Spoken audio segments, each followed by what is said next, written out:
I just want to take one little second to say happy birthday to my mom, who is here, and without her, she is everything in my life. So happy birthday, Mom.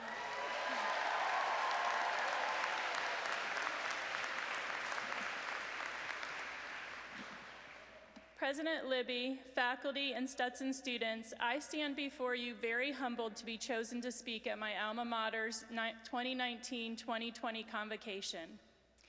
You see, as a student at Stetson, I never imagined that I would one day be chosen to speak at this event. Honestly, my first thought when I asked to speak was, me? I'm just a fourth grade teacher. Out of all the amazing, incredible graduates at Stetson who have gone out into the world and achieved great things, how did I get picked? From my perspective, I am one of the unlikeliest candidates. You see, I did not enter Stetson as a traditional student. Actually, after excelling throughout my school years and graduating early at 16, I went off to a small college in Pensacola where I actually did very poorly. Imagine lots of D's and F's. It wasn't pretty. That semester, I was a nursing major, and I spent the next several years in and out of college, trying out different majors, but nothing felt right. At 20, I married and had a baby. My mom was a teacher, and she earned her master's from Stetson. She had suggested Stetson to me and teaching, but of course at that age, I wasn't listening. Yet really my strengths had always been wrapped around school, kids, and reading. As a matter of fact, my mom tells me that I cried every year at the end of school because I didn't want the year to end. I don't know why I didn't realize it until then. Teaching was my calling, and heading to Stetson was one of the most important decisions of my life. Stetson stretched me out of my comfort zone in so many ways. When I began at Stetson, I had somehow accumulated enough credits to enter as a junior, and I was scared to death. My high school was a small private school, and I only had 4 students in my graduating class. I would not say that all my coursework was highly rigorous. And then I attended community college night courses. So I was really fearful that I would not measure up to students coming from Ivy League high schools, which I was sure comprised the bulk of the students at Stetson. And I am ashamed to say that at 21, I didn't even know how to drive. And I was a commuter student. So in order to go to Stetson, I had to learn to drive, and I was pretty terrible at it. But I pushed on, persevered through my fears, and started my classes. One of the things that stands out the most to me about my Stetson experience are the teachers that I was blessed to have. Professors like Dr. Vosberg, who taught me Spanish. Now, although I didn't come out of Stetson fluently speaking Spanish, the knowledge I gained has helped me to communicate with students joining my 4th grade class who speak no English. Necesitas usar el baño? I certainly never knew how handy those freshman and sophomore Spanish courses would be in my future life. Another professor who stands out in my memory was Dr. Joyner, who taught a class I will never forget about the Holocaust. I must admit that my only B at Stetson was in his course with 50 true-false question exams. And if any of you ever took a course with him, you know I'm not fibbing on that. Woo! But wow, the content. The realization for me of what can happen when prejudice and hatred goes rampant. Although those courses were not in my major, they helped shape who I am as an adult. As an education major, I also took courses with Dr. Kathy Coggins, Dr. Elizabeth Hines, Dr. Adrian Perry, and Dr. Kathy Pachura. Some of these professors are still teaching at Stetson, some are right here tonight, and you might be blessed to have them as your instructors. These teachers made an impact on my life. Their teaching had substance and meaning that influenced my life beyond my college years, and I am still friends with them to this day. Helen Caldecott stated that teachers, I believe, are the most responsible and important members of society because their professional efforts affect the fate of the earth. And I believe that to be true. As Stetson students, you are privileged to have class sizes that afford you the opportunity to get to know your professors and to glean from them skills and knowledge that you will take into your future careers. Take advantage of this.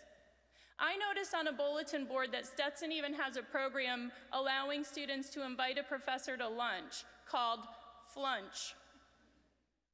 Flunch is described as an opportunity for undergraduate students to have meaningful interactions with their professors outside of the classroom through a lunch in the Commons.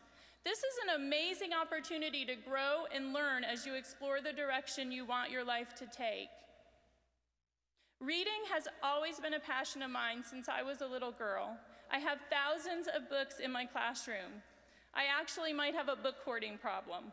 But I recognize that for my students to be successful in life, reading will open the world to them. I passionately want to turn kids on to books. Because of the relationships that I have formed with my Stetson professors, I reached out to them 8 years ago with an idea that has grown into far more than I could have ever anticipated. At the time, I taught at a low-income school in DeLand, and I wanted to provide the students with an after-school club that promoted reading and the arts. My concept was that students would read books, any book they chose, and then create projects, any project they individually chose, and it would be called the Da Vinci Club.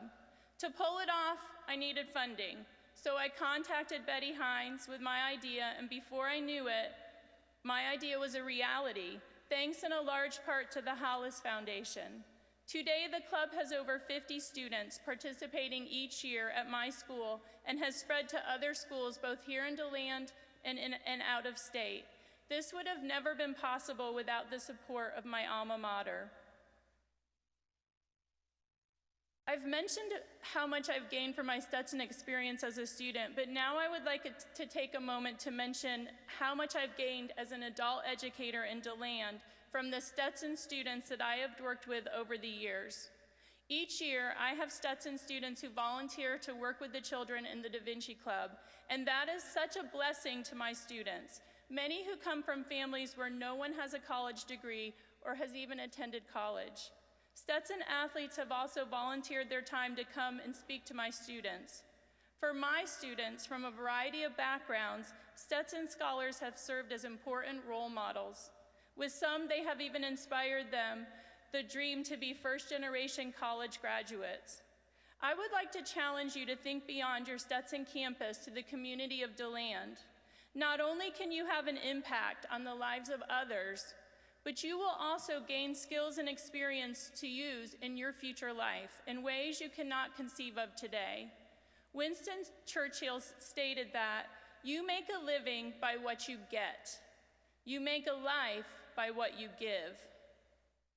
Throughout history, there have been people who did not necessarily stand out in their college classes.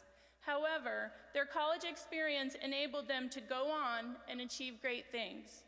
Dwight D. Eisenhower was a poor farm boy from Abilene, Kansas, who when he graduated from high school was unsure what he would do with the rest of his life. His friends suggested he apply for an appointment to a military academy because he couldn't afford college.